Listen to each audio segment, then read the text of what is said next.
حور العين تناديني فدعيني أماه دعيني لتبكي دموعك يا أمي عن دربي لا لن تثنيني أماه طريقي قد وضحا والقلب يسير به فرحا حرب وجهاد متقد ودم بالعزة قد نضحا إن الحمد لله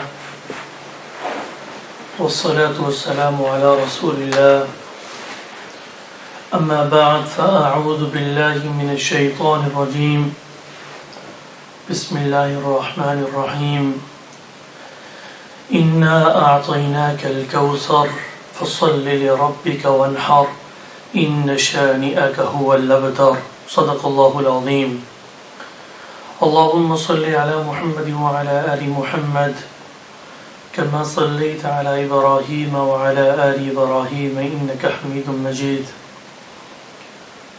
اللهم بارك على محمد وعلى آل محمد كما باركت على إبراهيم وعلى آل إبراهيم إنك حميد مجيد میرے واجب الاحترام قابل صد احترام بھائیوں، نوجوان ساتھیوں، سامعین و سامعات، ایک طویل عرصے کے بعد مسلسل اسباب کی وجہ سے آپ حضرات سے ہم کلامی کا شرف نصیب نہیں ہوا۔ اللہ رب العزت سے دعا ہے کہ اس نشست کو وہ آپ کے لیے بھی، میرے لیے بھی، سننے والوں کے لیے، سب کے لیے برکت کا ذریعہ بنائے، نجات کا ذریعہ بنائے۔ آپ کو یاد ہوگا کہ سورہ کوثر کی تفسیر کا سلسلہ شروع ہے اور کوثر کے کئی معنی بیان کیے گئے۔ ان میں سے ایک معنی معجزات بھی بیان کیا گیا کہ نبی صلی اللہ علیہ وسلم ہم نے آپ کو بہت سارے معجزات عطا فرمائے۔ آپ کو معلوم ہے کہ جب اللہ کسی کو نعمت عطا فرماتے ہیں تو دشمنوں کے دل میں حسد پیدا ہو جاتا ہے، اور یہ حسد اتنی بری بیماری ہے کہ یہ انسان کی دنیا بھی خراب کرتی ہے اور آخرت بھی خراب کرتی ہے۔ اور آج میرے معاشرے کا سب سے بڑا المیہ بھی یہی ہے کہ ہم کسی مسلمان کو، کسی بھائی کو خوشحالی میں دیکھنا نہیں چاہتے۔ اگر اس کی کوئی اچھی خبر مل جائے، بجائے خوشی کا اظہار کرنے کے ہمارے دلوں کے اندر حسد پیدا ہو جاتا ہے۔ لوگوں، اگر یہ حسد جہنم میں جانے کا سبب ہے تو جس کے سینے میں حسد نہیں ہوگا اللہ رب العزت اسے جنت میں داخل فرمائیں گے۔ اس پہ ایک حدیث سنتے جائیے۔ حضرت انس رضی اللہ تعالی عنہ فرماتے ہیں کہ ایک مرتبہ ہم دربار رسالت میں بیٹھے ہوئے تھے، رسول اللہ صلی اللہ علیہ وسلم تشریف فرما تھے اور آپ کا چہرہ چودھویں کی چاند کی طرح چمک دمک رہا تھا۔ اتنی دیر میں آپ نے فرمایا کہ اس دروازے میں سے جو آدمی اندر داخل ہوگا وہ جنتی ہے۔ تو ہم سب آنکھیں اٹھا کر اس دروازے کی طرف دیکھنے لگے تو ایک صحابی اندر داخل ہوئے، ان کی داڑھی سے وضو کے قطرات گر رہے تھے، ٹپک رہے تھے، اور ان کے بائیں ہاتھ میں جوتیاں تھیں، یعنی انہوں نے بائیں ہاتھ کے اندر جوتے پکڑے ہوئے تھے۔ وہ آ کے بیٹھ گئے، بات آئی گئی ہو گئی، ہم اٹھ کے چلے گئے۔ دوسرے دن آپ نے پھر فرمایا کہ جو آدمی کسی جنتی کو دیکھنا چاہے تو اس دروازے میں آنے والے اس شخص کو دیکھ لے۔ ہم نے دیکھا کہ وہی صحابی اندر آ رہے اور وہی وہ ان کی حالت تھی۔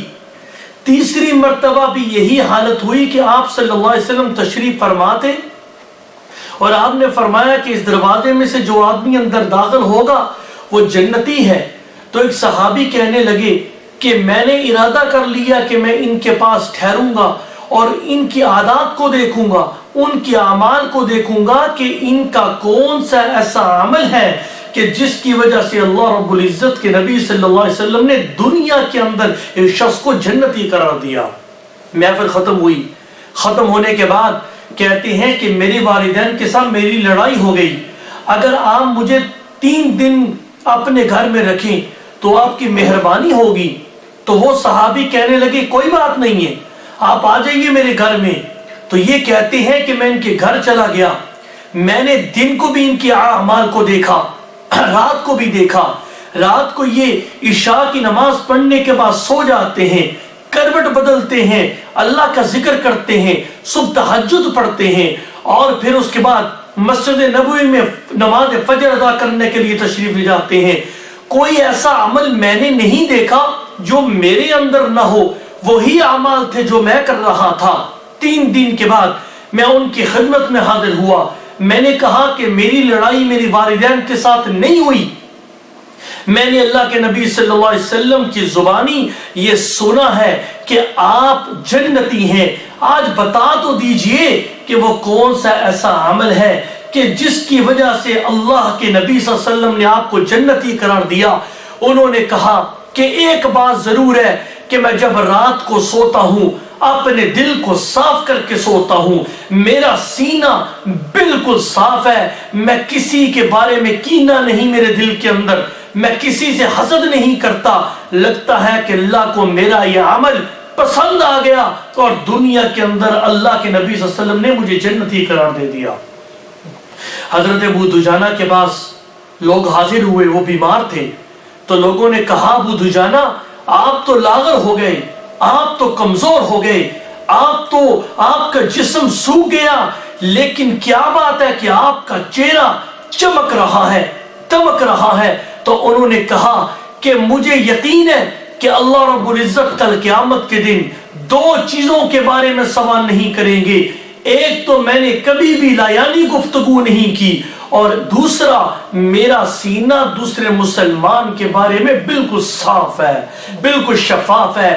آج ہم ان حدیث اور ان واقعات کے تناظر میں اپنے آپ کو دیکھیں تو سچی بات یہ ہے کہ ہمارے سینے کے اندر عداوت، دشمنی، حسد، نفرت دوسرے مسلمان کے بارے میں بری ہوئی ہے۔ اللہ ہم سب کے سینوں کو صحابہ کی طرح صاف اور شفاف فرما دے۔ بات کو آگے بڑھاتا ہوں میرے بھائیو، معجزہ کسے کہتے ہیں؟ معجزہ کہتے ہیں عاجز ہو جانے کو، اس کا معنی عاجز ہو جانا، قدرت کا نہ ہونا، اور اصطلاحی معنی ایسے خرق عادت کو کہتے ہیں کہ جو اللہ کے اذن سے، اللہ کے حکم سے نبی کے ہاتھ پر واقع ہو اور دوسرا اس کا مقابلہ نہ کر سکے۔ قرآن نے اس چیز کو آیہ کے نام سے یاد کیا، هذه ناقۃ اللہ لکم آیۃ فذروها تأکل فی ارض اللہ، یہ اونٹنی تمہارے لیے نشانی ہے، معجزہ ہے، اسے چھوڑ دو، اللہ کے زمین پہ کھانے پینے دو۔ تو میرے بھائیو، یہ جو واقعات پیش آتے ہیں معجزے کے طور پر، یہ انبیاء علیہ السلام اللہ کے حکم سے، یہ جتنے بھی معجزے واقع ہوتے ہیں اللہ کے حکم سے ہوتے ہیں۔ انبیاء علیہ السلام اس کی قدرت نہیں رکھتے۔ وَمَا كَانَ لِرَسُولٍ أَن يَأْتِيَ بِآيَةٍ إِلَّا بِإِذْنِ اللَّهِ، کسی نبی کی طاقت نہیں ہے کہ وہ اللہ کے حکم کے بغیر وہ معجزے کو دکھا سکے۔ یہ جتنے بھی معجزات ہوتے ہیں ان کے پیچھے اللہ کا حکم ہوتا ہے، اللہ کا اذن ہوتا ہے، اللہ کی قوت ہوتی ہے، طاقت ہوتی ہے، ہاتھ نبی کا ہوتا ہے، حکم رب العالمین کا ہوتا ہے۔ اور سب سے بڑا معجزہ جو میرے نبی کو عطا کیا گیا، جھلکیاں پیش کروں گا، تفصیل میں نہیں جاؤں گا، سب سے بڑا معجزہ میرے نبی کو جو عطا کیا گیا وہ قرآن مجید ہے، احادیث نبویہ ہیں، سب سے بڑے معجزات۔ اور ہر نبی کو کوئی نہ کوئی کمال دیا گیا، جس طرح شاعر نے کہا ان لكل نبي في الانام فضيلة وجملتها مجموعة لمحمد ما ان رأيت ولا سمعت بمثله في الناس كلهم بمثل محمد لم يخلق الرحمن مثل محمد ابدا وعلمي انه لا يخلق. شاعر کہتا ہے کہ اللہ نے ہر نبی کو کمالات سے نوازا، ہر نبی کو فضائل دیے، کمالات دیے، لیکن ایک محمد رسول اللہ صلی اللہ علیہ وسلم کے اندر سارے نبیوں کے کمالات رکھ دیے. اور کیا کہتا ہے؟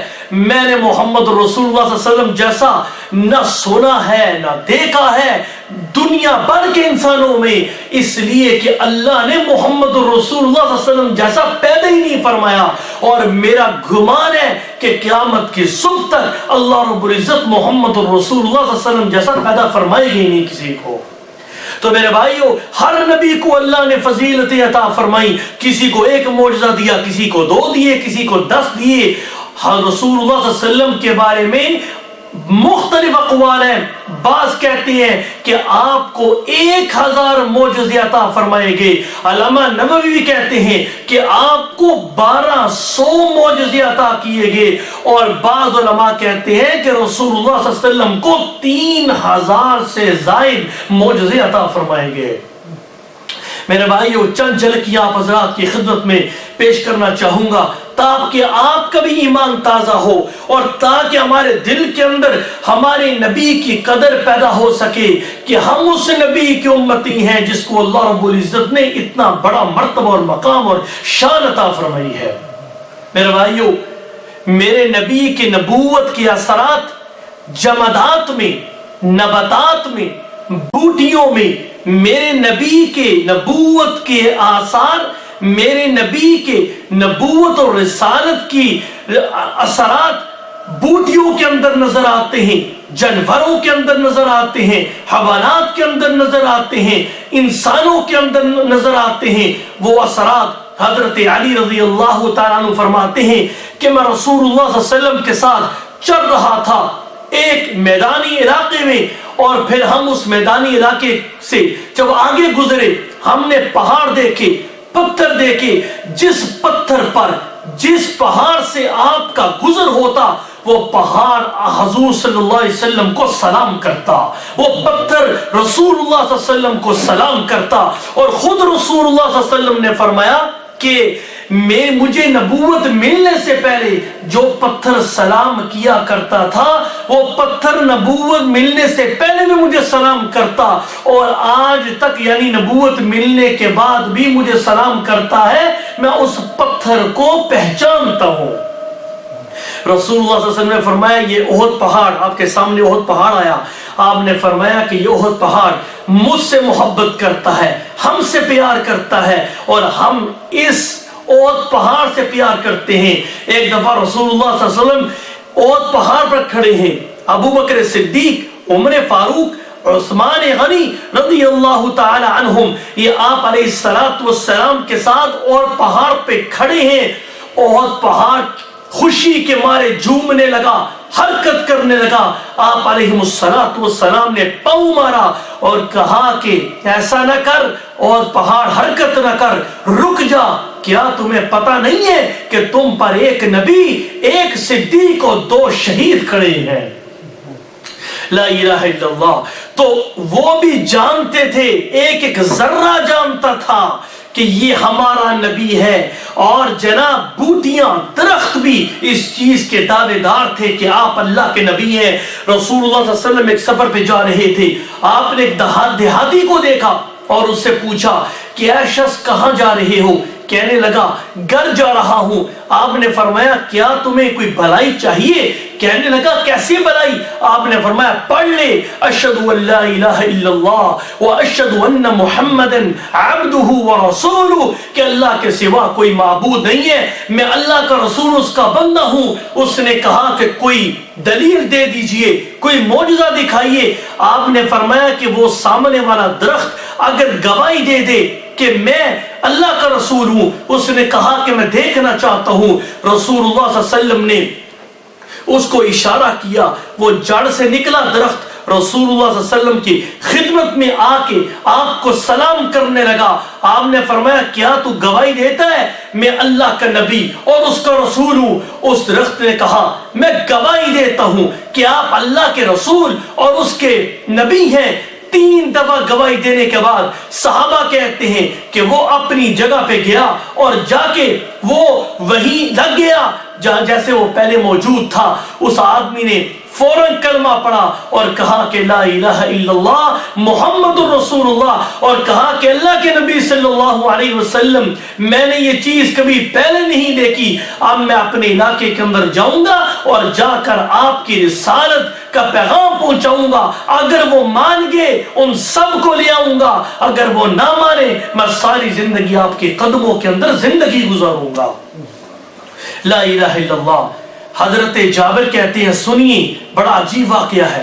حضرت جابر کہتے ہیں کہ ہم سفر میں تھے، ایک ایسا میدان آیا کہ جہاں درخت تو تھے لیکن چھپنے کی کوئی جگہ نہیں تھی، کیونکہ رسول اللہ صلی اللہ علیہ وسلم قضاء حاجت کرنا چاہ رہے تھے۔ آپ علیہ السلام کو میں نے دیکھا کہ آپ نے 2 درختوں کو دیکھا۔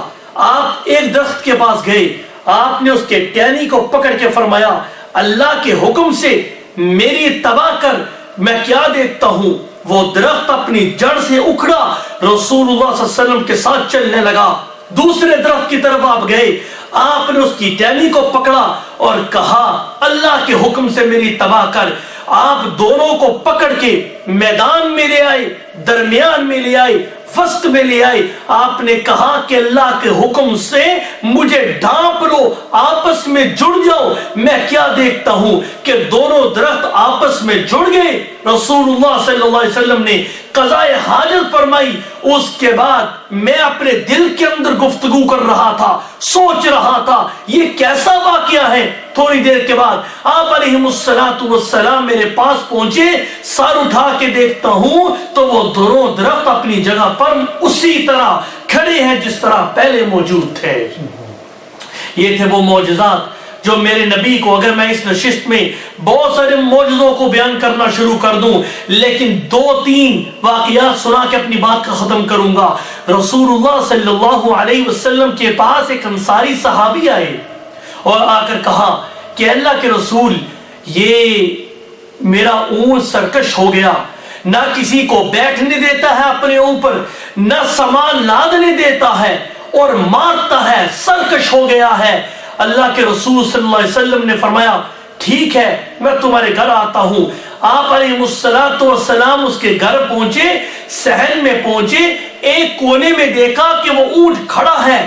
آپ نے فرمایا کہ میرے پاس آ جاؤ، میرے پاس آ جاؤ۔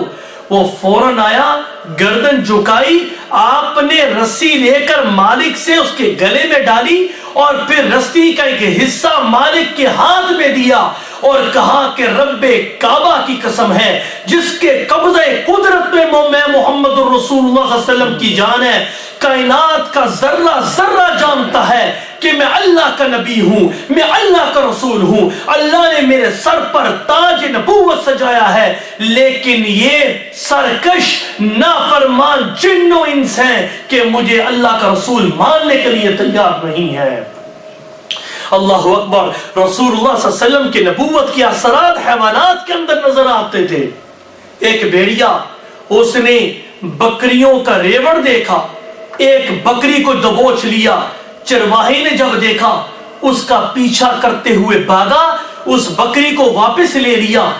بھیڑیا گفتگو کرنے لگا اور بھیڑیا کہنے لگا کہ اللہ نے، میں رزق کی تلاش میں نکلا تھا، اللہ نے اس رزق کو میرے مقدر میں کیا اور تو نے اس رزق کو کھینچ لیا۔ تو وہ چرواہا کہنے لگا کہ قسم ہے میں نے آج تک کسی چرواہے کو اس طرح گفتگو کرتے ہوئے نہیں سنا۔ آگے سے وہ بھیڑیا کہنے لگا اس سے بھی تمہیں حیرت انگیز ایک بات بتاؤں، مدینہ منورہ کے اندر ایک شخص ماضی کے اندر رونما جو واقعات ہوئے وہ بتا رہا ہے، آنے والے حالات کی خبر دے رہا ہے۔ تو یہاں بکریاں چرا رہا ہے، جا کے اس نبی کے ہاتھوں پر ایمان لیا۔ روایات کے اندر آتا ہے کہ یہ یہودی وہاں سے نکلا، رسول اللہ صلی اللہ علیہ وسلم کے پاس پہنچ کر آپ کے ہاتھ پر لا الہ الا اللہ محمد رسول اللہ پڑھ کے مسلمان ہو گیا۔ بعض سیرت نگاروں نے لکھا ہے کہ اس نے یوں کہا کہ میں جانے کا ارادہ تو رکھتا ہوں، لیکن مسئلہ یہ ہے کہ میرے ریوڑ کی حفاظت کون کرے گا؟ تو اس بیڑیے نے کہا میں تیرے آنے تک تیری بکریوں کی حفاظت کروں گا، تو جا اور جا کر محمد رسول اللہ صلی اللہ علیہ وسلم کے ہاتھ پر اسلام کو قبول کر لے۔ یہ یہودی آیا، سارا واقعہ رسول اللہ صلی اللہ علیہ وسلم کو سنایا اور ایمان لے آیا۔ ایمان لانے کے بعد آپ نے فرمایا واپس لوٹ جا اور جا کر دیکھ تیری ایک بکری کو بھی نقصان نہیں پہنچا ہوگا۔ جس طرح تو اپنے ریوڑ کو، اپنی بکریوں کو چھوڑ کے آیا ہے اسی طرح پائے گا۔ واپس آ گیا، اس کی حیرت کی انتہا نہ رہی کہ وہاں جب پہنچا تو بکریاں جتنی تعداد کے اندر چھوڑ کے گیا تھا، جس حالت میں چھوڑ کے گیا تھا تمام حالات اسی طرح تھے۔ اس نے شکرانے کے طور پر ایک بکری کو ذبح کیا اور بیڑیے کے سامنے جو ہے وہ رکھ دیا۔ لوگوں ایک میسج دے کے اپنی بات کو ختم کرنا چاہتا ہوں، اور وہ میسج یہ ہے کہ اتنی شان والا نبی، اتنی اعلیٰ مرتبے والا نبی، اللہ نے ہمیں اس نبی کی امت میں پیدا فرمایا، لیکن افسوس یہ ہے کہ آج ہم اس نبی کے احکامات پر عمل کرتے ہوئے شرم محسوس کرتے ہیں، اس نبی کے تباہ کرتے ہوئے اپنی توہین سمجھتے ہیں۔ لوگوں نہیں، ہماری دنیا کے اندر بھی کامیابی ہمارے نبی کے تباہ میں ہے، اور آخرت کی کامیابی بھی اسی پر موقوف ہے۔ اللہ رب العزت ہم سب کو رسول اللہ صلی اللہ علیہ وسلم کی سچی اتباع نصیب فرمائے۔ وآخر دعوانا ان الحمدللہ رب العالمین۔